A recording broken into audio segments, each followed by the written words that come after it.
ଅହଙ୍କାରୀ ଅହଂ ବୁଦ୍ଧିର ବଶବର୍ତ୍ତୀ ହୋଇ ଠକିଯାଏ, ଠାକୁରଙ୍କୁ ଦୋଷ ଦିଏ। ଶରଣାଗତ ଭକ୍ତ କିନ୍ତୁ ଭଗବାନଙ୍କର ମନ କଥା ବୁଝିପାରେ। ସେ ବୁଝିପାରେ ବ୍ୟକ୍ତ ଲୀଳାର ସକଳ ବୃତ୍ତାନ୍ତ।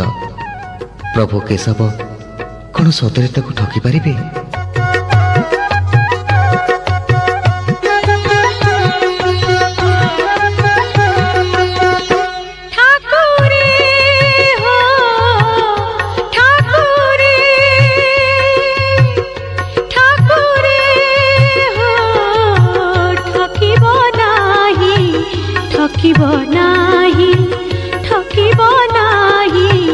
ঠকিব নাহি যুগে যুগে রহিথিবি, যুগে যুগে রহিথিবি, যুগে যুগে রহিথিবি তুমরি হই, তুমরি হই।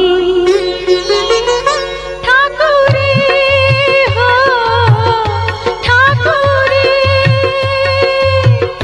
ঠাকুরে হো, ঠকিব নাহি, ঠকিব নাহি, ঠকিব নাহি, ঠকিব নাহি।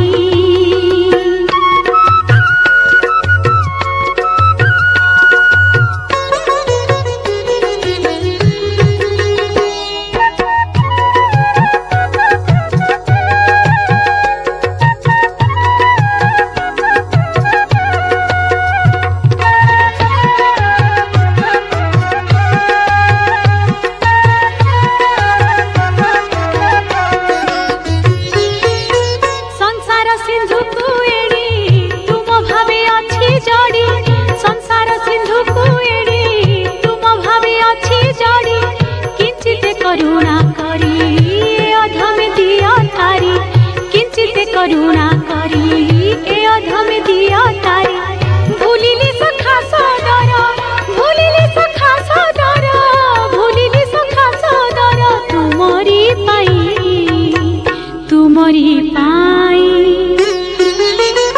ठाकुरे हो, ठाकुरे,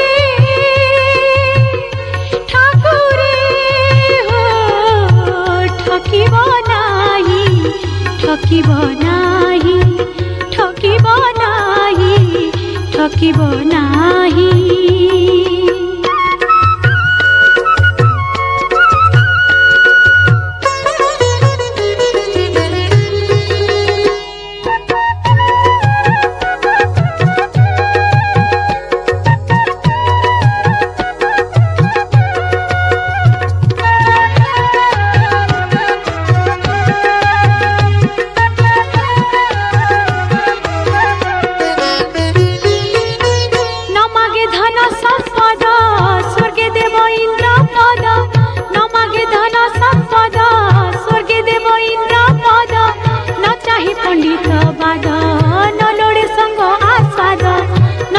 पंडित बाद न लोड़े संग आस्वाद, तब पद मृत पान, तब पद मृत पान, तब पद मृत पान करिबा पाई, करिबा पाई।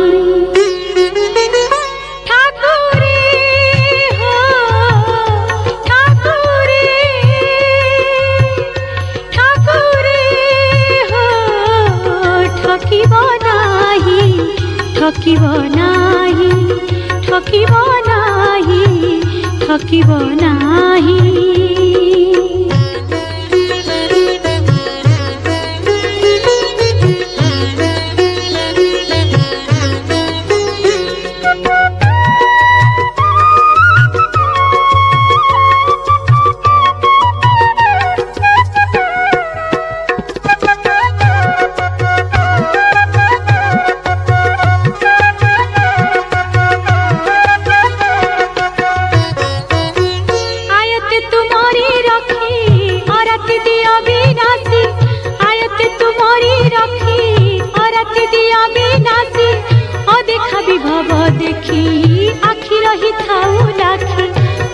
विभव देखी आखि रही थाऊ लाखी, जीवन जाऊ तू मरी, जीवन जाऊ तू मरी, जीवन जाऊ तू मरी नाम को गाई।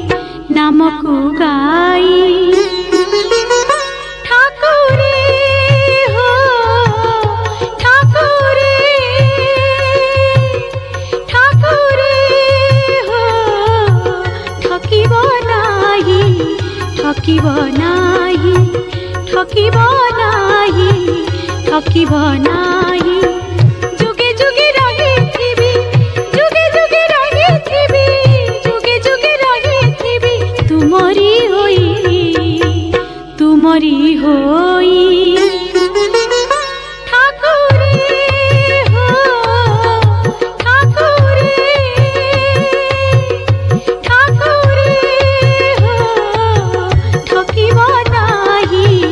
ঠকিব নাহি ঠকিব নাহি ঠকিব নাহি ঠকিব নাহি ঠকিব নাহি।